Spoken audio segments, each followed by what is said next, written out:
Well, boys, we got asked a lot in the comments to discuss our thoughts on what we think the 2025 season changes will look like.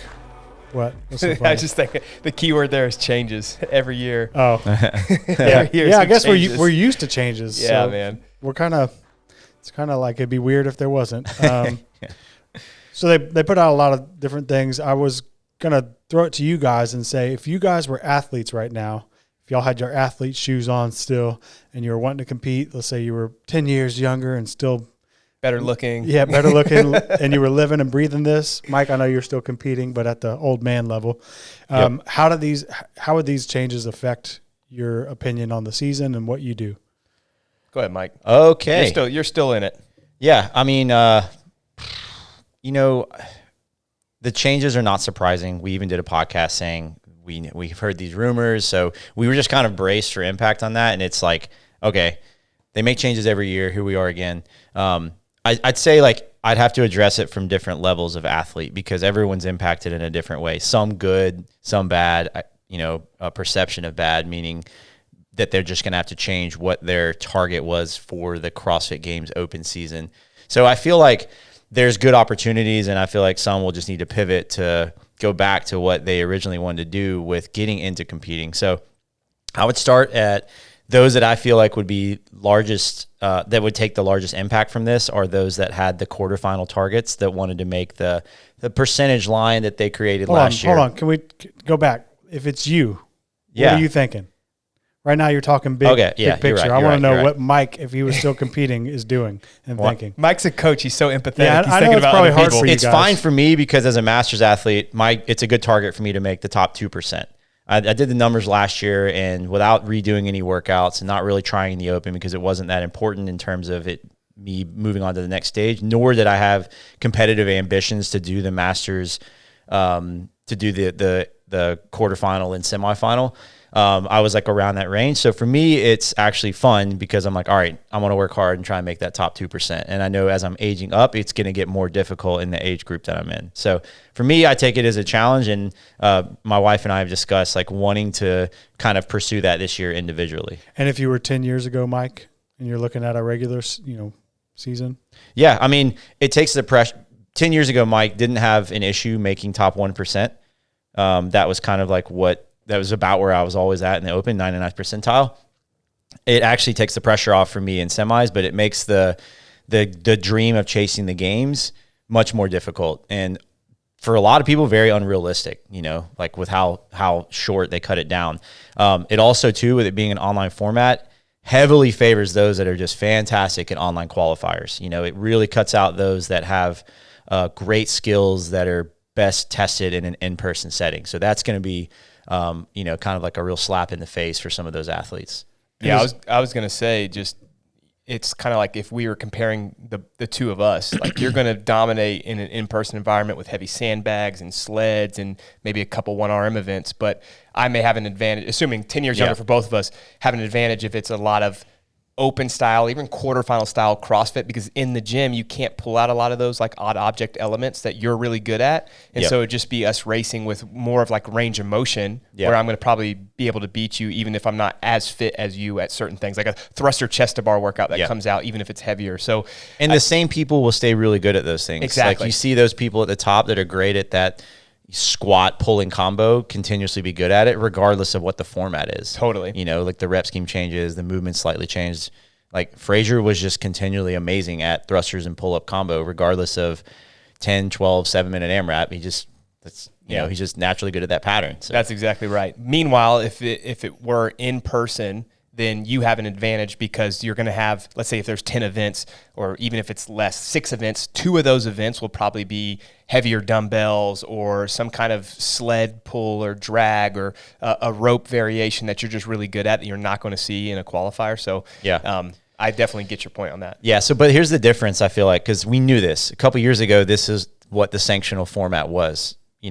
Competitive games hopeful athletes knew that and thought, I don't really have a chance doing really great in the open. I'm going to go to some of these events where I could get heavily favored events for me where it's shorter time domains or power based and, maybe some running, but it's just very different and they won't have, crazy high volume of burpees, whatever. They had an opportunity to get there, and that was before quarterfinals existed. That was right? before quarterfinals existed, and yes, there were flaws in that system, but it was nice to have multiple opportunities because the subset of tests for the CrossFit Games Open qualification to go to the games probably wasn't the most rounded in that sense. Like it was only in the gym, and these are things that you could do in a phone booth that you need to be really good at.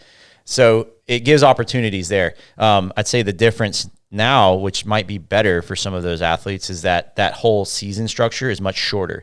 You do the Open for 3 weeks, and then you do the semifinals. And like, if you don't make it, all you had to commit to that was 3 weeks of the Open and 1 weekend at semifinals. That's not nearly as taxing as what it used to be, where it's like, I think it was six before quarters, they had 5 weeks of the Open then, and athletes were killing themselves across those 5 weeks, repeating the workouts, trying to make the games. So I feel like this is probably less difficult because the semifinal weekend, super challenging. You're going to be redoing workouts, but it's going to feel like quarterfinals. So you kind of touched on it there. The big difference when I saw it was like they're removing quarterfinals. You agree that's the biggest change? Well, that's one of the big changes. I think, if you're asking me, I would be disappointed, and I don't want to make it negative, but I was when I wanted to compete, or when I was competing, it was exciting to go to an in-person competition that was connected to CrossFit HQ. And regionals was that at the time. And so going from the Open, and Mike, to your point, I mean, everyone was killing themselves because you had to kill yourself to make a regional. And then if you made a regional, there was something special about traveling to that regional, competing against the best in your region, and then even if you didn't do well, like that was kind of like your Super Bowl. And then obviously those that made it onto the games, like that's just another check mark on the box. But I think removing that, now I know we have the sanctional format, we still don't know what those competitions are going to look like and so on and so forth, but those sanctionals are not the same as this kind of road to the games where CrossFit was overseeing everything. Part of that's going to be a good thing because I think CrossFit HQ is they're no longer in the good graces of the community, and rightfully so. But it's just something to think about for athletes that maybe their whole goal has been, I wanted to make an in-person semifinal. And I know that's a small amount of people, but you asked for us, that was my goal, 10 years ago. Looking at it as a whole, though, I think I would do my best as an athlete to be as realistic as I can. And Mike, you brought up a really good point that this now reduces the overall load in like how taxing it is for a season, which then would allow me as an athlete or any of our athletes to go and do other competitions. So that's what I got excited about. Like I looked at the season structure and I was like, man, now we can prep athletes to do 3, 4, 5 off-season competitions that really matter to them. And then that just becomes their Super Bowl, which at the end of the day, unless you really are going to make the games, that's really what we do it for. Like going to an in-person competition and just throwing down, having fun with friends. Legends is coming up for all our Masters qualifiers. I think we have like 26 that are coming from Training Think Tank to there. Fittest of the Coast, we have over 40 people that are going. Those are so much fun as a community. And I think maybe what happens is it brings us back to like the grassroots concept of CrossFit, where we all fell in love with the sport. Instead of it just being about the Open or surrounded around the season, it'll be more about, let's go hang out with our community and throw down together in these fun competitions. Yeah, no, I agree. I mean, I feel like it's hard. We can speculate. Sure. I'll see what it turns into, like they announced the changes for quarterfinals last year. And I'll be honest, when they said, all right, we're going to top 25%, we all like freaked out. We're like, that's so many people. We can't manage that. And like, it was like a little bit more, but it wasn't that much of a difference. So, time will tell, and we'll see what all the structure and format looks like. What's it like actually running, a semifinal in person? I'm curious to see. So yeah, again, not surprised that there's change. We have a great team that's used to being flexible in these moments and reorganizing our structure. But again, I think it does a great job of really letting us put more emphasis on other competitions that athletes can step up to do and bring value to them and be excited to do them, where they're not so tied to the long season structure of the CrossFit Games Open. Yeah, I mean, the CrossFit Games season. As CrossFitters, one of the things is constantly varied, and I think they're just constantly varying the season structure, right? Yeah. But I mean, that's where you need to rely on either good coaches or a good organization to kind of take care of that for you as an athlete. And I mean, that's what we've done. Like 2018, the whole media fallout and the changes to a new system that went from like a regionals that I think was working really well to, this different sanctional system. And then COVID happened where everyone was kind of locked down, and we set up an at-home path and a quarantine games and like some fun stuff that we did there that everyone thought that CrossFit was over, and then they bounced back, and then there's another sanctional system and then a semifinal system. And so there have been all of these changes over the last decade, and everyone's still doing the sport because we love it. Now, you don't have to be tied to HQ, but we still love CrossFit. Functional fitness is what we do, and that's what we want to get people better at.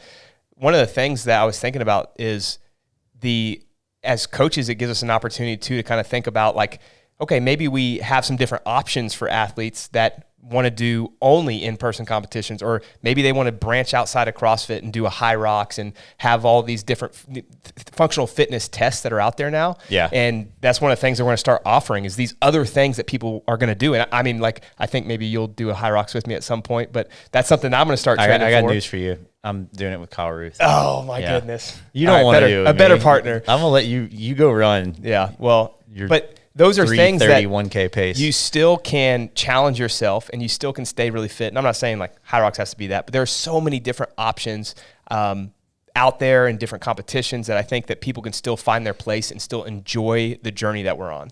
Yeah, I agree. Well, hold on. I want to go back. So 10 years ago, Mike, if he was told that, he read the update and quarterfinals was removed, what's he thinking? Again, so the goal for 10 years ago, Mike, was make the games. It puts pressure on me to qualify for the games through that format. It makes it difficult, and I'm scared. And So you're bummed that they took it away? And I'm not bummed that they took quarterfinals away, because, again, it was never an issue making top 1% to move on to semis. It takes pressure off of getting the semis, but it makes the dream and goal of chasing the CrossFit Games very, very challenging.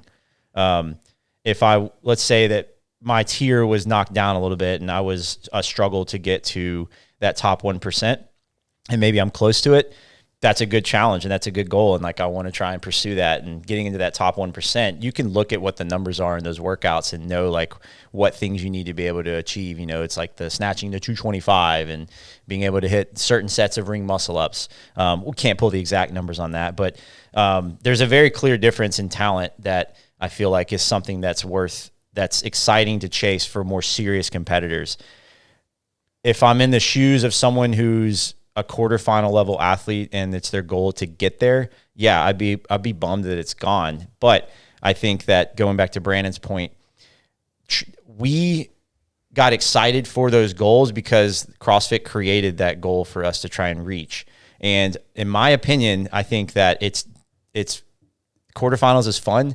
It's not outside of the box. Like, we go months without doing any running. We do all these things to focus on being so good at what we know can be tested and measured in a very controlled setting that it kind of removes the necessity and the fun that really CrossFit's about in terms of all the roundedness of training that we can do. So I know it's going to be a shift in mindset, but I feel like this puts us back into a position of being like, we can actually, all of you now can train for these things instead of only semifinal athletes are doing sandbag work and running, because you'll be at a point where you eventually qualify to go to that in-person level. Now your emphasis is put on these in-person competitions that are proficient at the level you can compete at, and you have a good reason to train for these things, and you can do it more year round instead of taking that long break because I'm focusing on crushing quarterfinals. Oh man, see, like even you saying that fires me up. Yeah.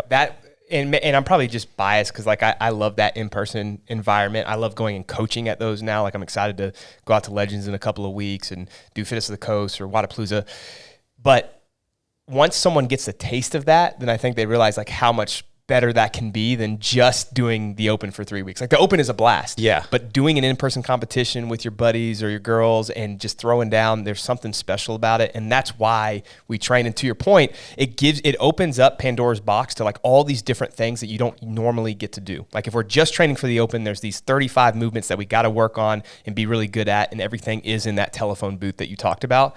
And then when we open it up to an in-person competition, now we are running, Man, we are it's using so much more sandbags fun and training for sleds. that. Yeah, I mean, they're just, that is true CrossFit, where it is like all of these different, time domains and different elements that you're using that you typically wouldn't do in a normal gym. And I think that should excite people. Yeah. Yeah, I don't think anyone's goal was to just get really good at online qualifier workouts like that. Right. And with our That's what it coaching- turned into, just by It had demand. to. And it's like, I'm writing the programming and we're writing out the templates for it. And I'm like, man, I miss writing all these different elements, but Yes. I know what they need to do to get better based off what's been previously tested. And we just have to hammer that. But yeah, this kind of like removes that a little bit. So. Well, I forgot what I was going to say now. Go ahead, Brannen.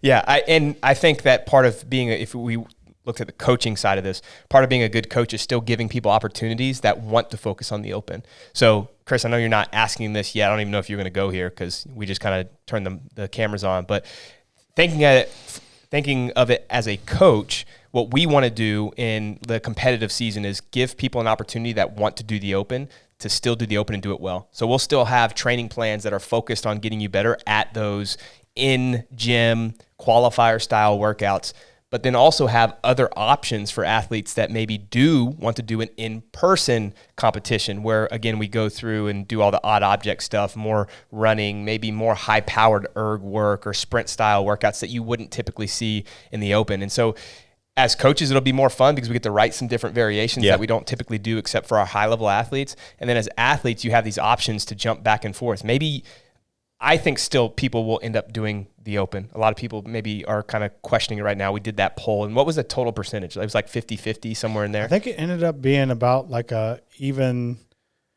like the options were going to do the season, not going to do the season, and undecided. Okay. And they were all pretty much even. Yeah. Okay, so like 33. Yeah. The question being, are you going to do it or not? And then some said they don't know, which maybe is still split between if they do it or not. But regardless of that, all those people maybe kind of decide to do it or maybe still stay away from it. There are options that you have to do that in-person competition versus doing the qualifier, that's the open or semifinals or whatever you want to do. Yeah, I'm like we were saying, the opportunities for other competitions, I think it's something we haven't done. We're doing more frequently now is writing the specific training peaks for them, which has been really fun.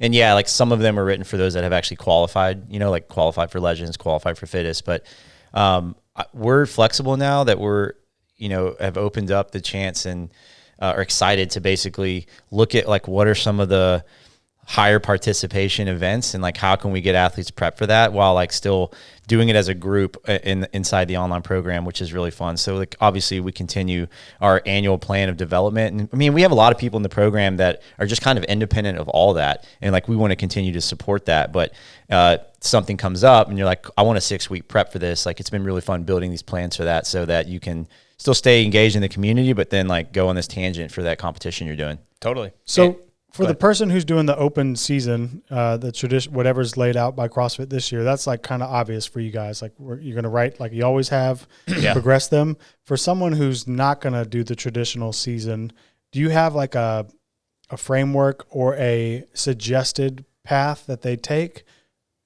as far as like viewing their whole year, or is it just kind of play it by ear? Part of it is there are still some unknowns with what competitions start popping up. Like we know we have a framework as coaches because we pulled all the major competitions from the past couple of years and we plugged them into a calendar for 2025. So we know that. But my assumption is, and I could be wrong, I assume that new competitions or old ones are going to open up to more divisions because they see that as an opportunity to make some money and bring the community together that's outside of the CrossFit space, just because now you are limiting like that quarterfinal or bubble athlete from competing throughout a season. So they're done after the open, right? And now they're looking for something else to do. I think competitions will pop up. As those pop up, as coaches, we'll think about, okay, how do we write training peaks for those competitions? And that's kind of what Mike alluded to, where we already started doing that. We're doing a training peak for Legends. We'll do one for Fittest of the Coast. We'll have some other options for big competitions throughout the spring. How are y'all summer. doing that? Is that like y'all have the base program going and then occasionally they just dip off into a peak? Yeah, so what we suggest is that those athletes start the peak at the same time as everyone else, which is usually 6 to 7 weeks out of that competition. We launch it ahead of time so they know exactly when they're starting, and then they're following just that training plan. And then after their competition, they jump back into one of our main training paths. And it's pretty intuitive. Like, it comes up on their timeline, they see it, and all they have to do is follow that training peak each day. Yeah, I think I'm with you. So they're following just the main TTT Compete program, and then they know, okay, I'm going to sign up for this competition. And then what? They just add the peaking path to it? Yep. You can toggle it on and off. They toggle it on, and then it populates on their app. How long is that? Most of them will be 6 weeks. Some maybe a little bit longer depending on the competition. And this is our first iteration of this. Like, we're trying to figure out how long do people need. Typically, we would peak for around 6 weeks if someone was prepping for, let's say, a semifinal or another big competition that they're doing. So that's worked so far. It's worked for Legends. We played around with this last year for Legends. We played around with it for all our semifinal athletes last year. And now this year, we're going to do it for more competitions where, again, like, you're going to see it for Fittest and some of the other competitions that come up after the Open. Yeah, I think an important point to bring up is the name of the program is TTT Compete. And if anyone signed up to do this training, we are going to push you to do that. Like, we're training you to get better at competing in the sport. So whether or not you decide to do the Open, that's fine. It's your decision. But we're going to still provide opportunities and push you to pick something. And the main focus that we have on an annual, like, progressive template for the main training program is not gonna change largely.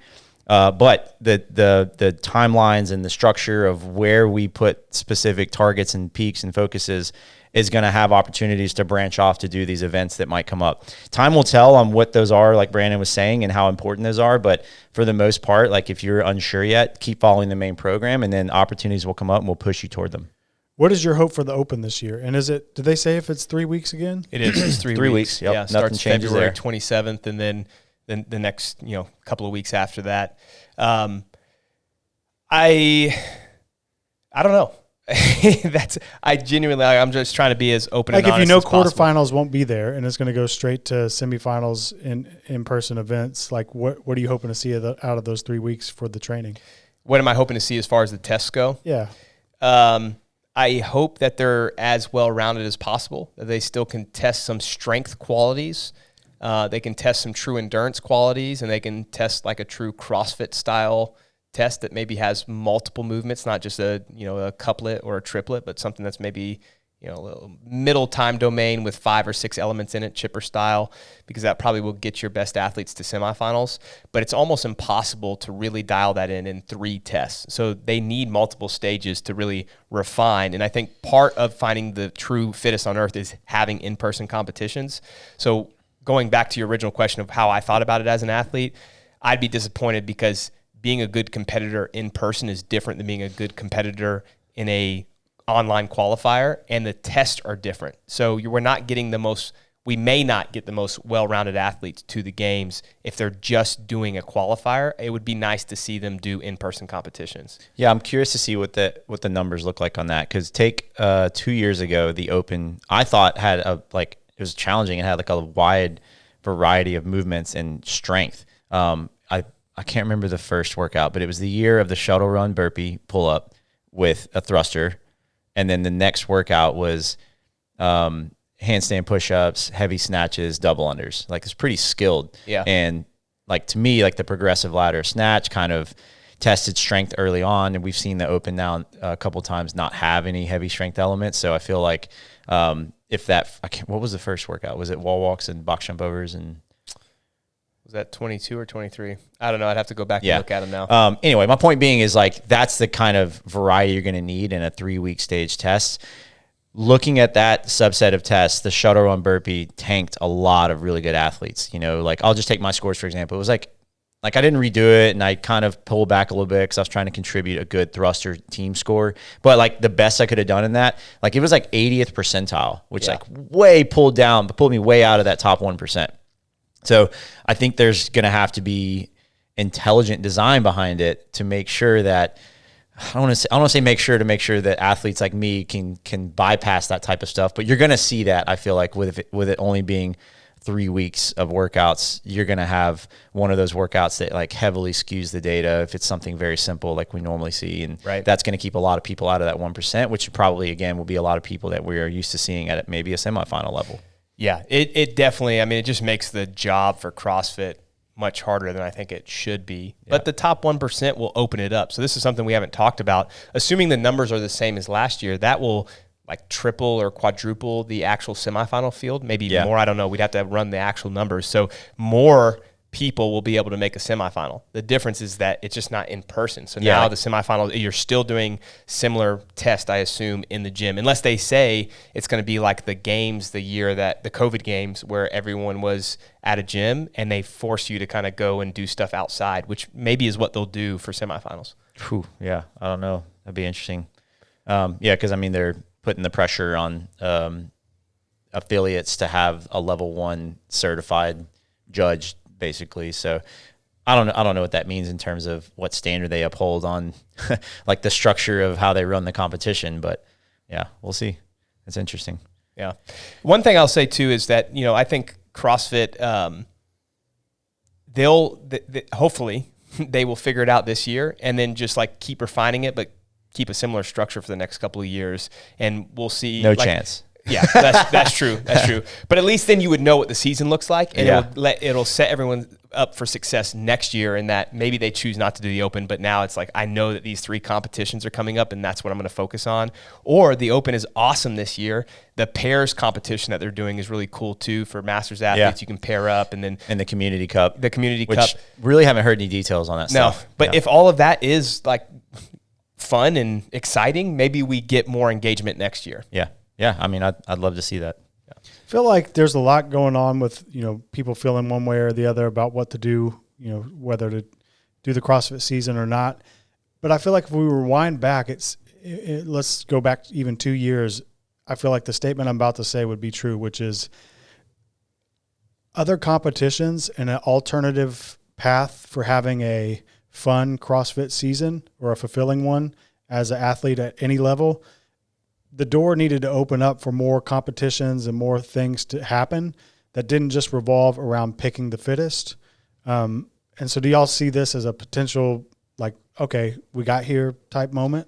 This is why I said it fires me up. And I know, people are going to be like, oh, you're just trying to spin it to be positive. But like genuinely, I think that this may be best case scenario for the average CrossFitter, and that more competitions come up and they find their love again. Right. Like that's why I said rewind 2 years, because right now it's easy to say, well, totally. You're getting caught up in this, that, or the other. But I feel like this is always kind of because the level of athlete has gotten so high now because we had a young sport, and now it's like the cream of the crop are the at the cream of the crop. And so there's a whole bunch of athletes that just still want to do this that didn't really have tons of options to do it at their level. So 100%. I think it opens it up for almost everyone that's kind of underneath that semifinal level to where they can still compete at a high level against their peers, as opposed to it always being against Rich Froning or Matt Frazier or Tia Toomey, where you can't be competitive with them. I used this example on a podcast a while ago, and I just use it because it's what I do, right? Like I love playing golf, and probably like a year and a half ago, I was still playing on a regular basis.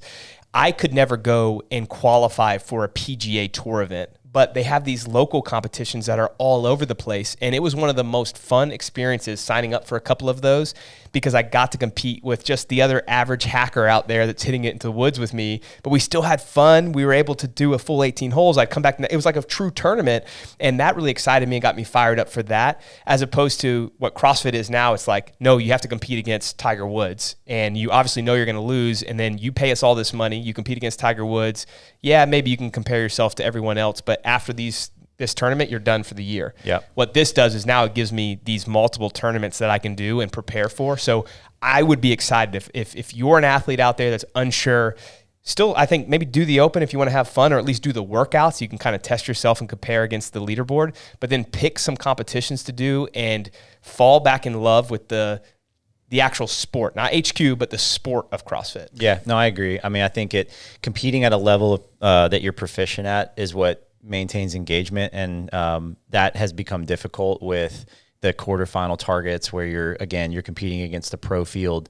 And this, again, my optimism in this is that more local comps, more outside comps are going to step up and provide more sub-elite level opportunities for athletes to compete and to get out and have opportunities to do worm stuff, to run, to play, and do all the things that make the roundedness of the sport really fun. So I agree. I think that excites me, and it takes the emphasis off of now the open game structure just being 3/4 of your year, which is consuming, and you're putting so much time and investment into that. It's like, cool, do the open, and then like you can go do this other thing. Yeah, agreed. What value do you think there is in still just crushing the open? Like even if because you just said a second ago that you're not going to go on to compete against Tiger Woods. So what kind of value is there in just doing that leaderboard, seeing where you're at still? Well, I mean, there are two ways you could do it. One, if an athlete really wants to be on the leaderboard and spend the money, I still think there's value in that, unless you have a moral disagreement with CrossFit, which I know many people do right now. I've heard that over and over again. There's value in that you get to compare yourself still at least against your peers, because you have this giant leaderboard. And so, yes, you're not competing with the quote-unquote Tiger Woods, the Tia Tumis, or the best in the sport.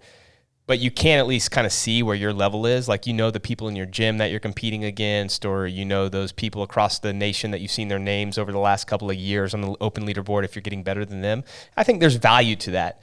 But there's something even more special when it's a smaller competition and there's only like 40 guys or 40 girls you're competing against, and doing that over and over again, because there's something like inherently exciting about doing it in person. So you said there's going to be a percentage of people that aren't going to do the open. Back to something I said earlier, general tips for someone who's, okay, I'm out for the traditional season. Like, how many comps should they think about doing? How should they look at their year in a certain way, or is it just kind of, we got to wait and see because there's not enough information yet? Yeah, that's a good question. I feel like how do I prep myself for 2025 mentally? Yeah, I think I would tell everyone to still do the open, even if you don't want to sign up for it. Like, at least do the workouts, because it gives you an opportunity to like kind of pseudo compare. Like, you can look at your score and then go on the leaderboard and kind of measure up, at least, even if you're not on the actual leaderboard. That's worthwhile, because it's still, you're still doing CrossFit and you're comparing yourself to this worldwide leaderboard. How many competitions, to answer that question? If you are someone that is doing it genuinely for fun and you still want to make progress, you should space them out a little bit so that you can train in between those.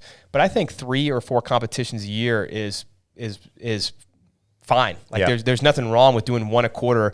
And what that allows you to do is you do let's say you did a competition in January, and then you took 8 to 10 weeks to train for the next one, and then you did another competition, whenever that would lay out, like into April or May, and then train over the summer and do another one in September, and then train again and do another one in early December or late November. Yeah, I mean, the things that I pay attention to are, look, it's a sport, and I look at it as recreational activity for most people. And if you're doing it so frequently or training poorly between these events that it's breaking you and not allowing you to fully express your abilities and play and enjoy the sport, then you need to back off on it. And, it's the same as watching someone who wants to play tennis and get a lot better, and they're like crushing themselves, playing too often. It's like, you got to decrease the frequency a little bit, because I get so tired of watching people that train for this sport get so beaten down and broken that they can't actually play and have fun when it comes to competition, because they're so concerned about being so good at it that it kind of like removes their ability to actually go and do the sport. It's a weird thing to talk about, because it's a mix of training elements that are about being good at exercising in a sport format, and people get so beat up and broken down that it doesn't allow them to actually play the sport. Like, it'd be watching hockey players or any other sport where it's like, no, I'm trying to get you to the game so you can play the game and have fun, not how much can I break you in the process of getting there. So that's kind of like a long-winded way of saying take time between them to make sure that you're paying attention to that, so that when it does come time to compete, like, you're actually healthy and feeling good and fit and fresh. And we do a good job of making sure that happens. Yeah, and you can use those competitions as benchmarks to make sure you're actually getting better too, right? Like, I mean, everyone's going to have different tests, so maybe you don't do as well on the leaderboard, but like, I got way better at thrusters and I've been working on my positions, or my muscle-ups are so much better from that competition to this competition because you worked on it in between. So it's not only making sure you stay fresh between competitions, but identifying your limitations and getting better at those. That's the part of that fun process that I talked about. Going back to that that golf example, like I did that first competition and most of it was just nerves I had to get better at. So I needed to do another one, but I realized that there were certain parts of my game that were just really bad under pressure. And so I went back to the drawing board and I practiced all my chipping and putting because that's where I was losing a lot of strokes.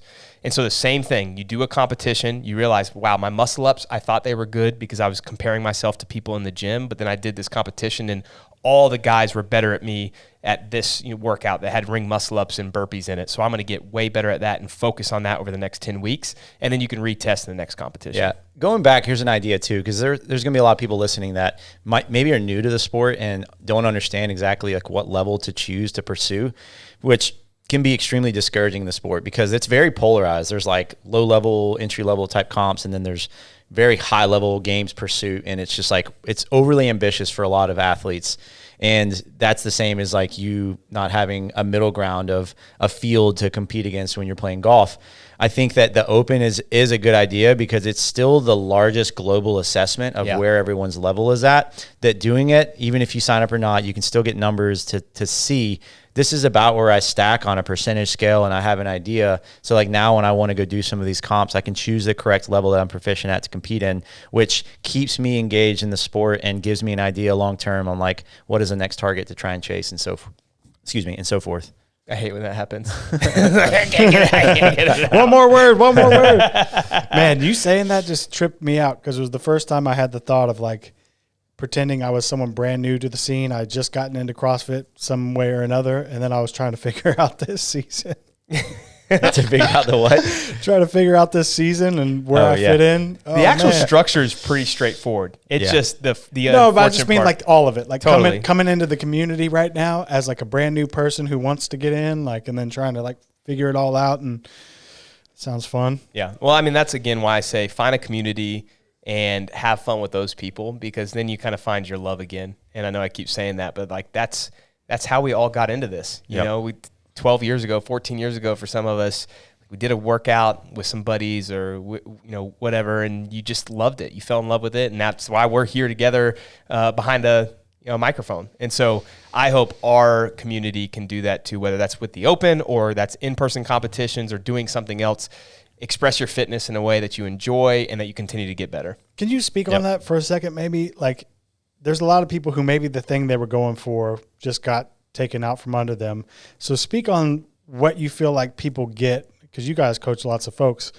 What do you feel like people get out of just pursuing something like this at a high level, putting themselves out there and, going for it? Like, what are the intangibles that you get that aren't just being able to put in your bio that you made it to semifinals or you were top quarterfinals or what have you? I mean, I think that there are some virtues that you learn with any hard task. And CrossFit, as we all know, is very challenging and it takes time. So one, you learn patience. You just like have to. It's like almost being a parent, where I learned more patience being a parent than anything else, because it takes time to develop these certain skills in the sport or to get a big enough engine, to get strong enough.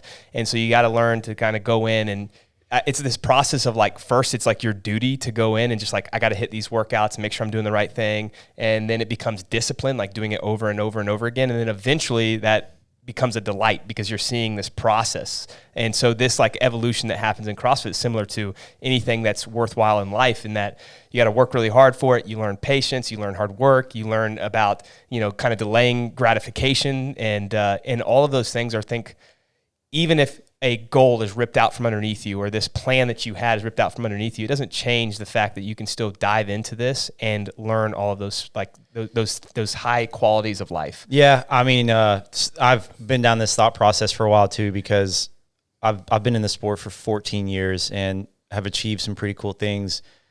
So I've gone through different mind shifts and perspectives, and it's easy for me to say like, oh, well, just go enjoy it because it's special. And it's like, yeah, well, like you've gotten what you want out of it. I think this is probably a reality check moment for a lot of people in the sport and competitors, in that the reasons they're doing this were to pursue a status or to chase this elusive number or dream to be special. Like it gives them this feeling of being special when they hit this marker, or they reach this status, or they qualify for this competition. And when that's changed and taken out of your control, it kind of makes you reevaluate why you do this. And it can be a breath of fresh air and allow you to have a new perspective on training, to start doing it now because it is special, not because you want to be special. And that's honestly like a really hard thing to kind of wrap your head around and explain to someone that is pursuing these things and the goal changes, or, you know, the goalpost moves. It's finding a reason, or getting behind the idea that training is extremely special, and it will allow you to be in this much more long-term, be much more balanced and stable of why you do this sport, regardless of how the landscape shifts. So the game season changes, or these competitions raise the barrier a little bit. Like, you're still going to continue to pursue and do hard things and enjoy the sport because you love to play it. I think that's a great spot to end. Agreed. All right. Thank you for listening. You're welcome.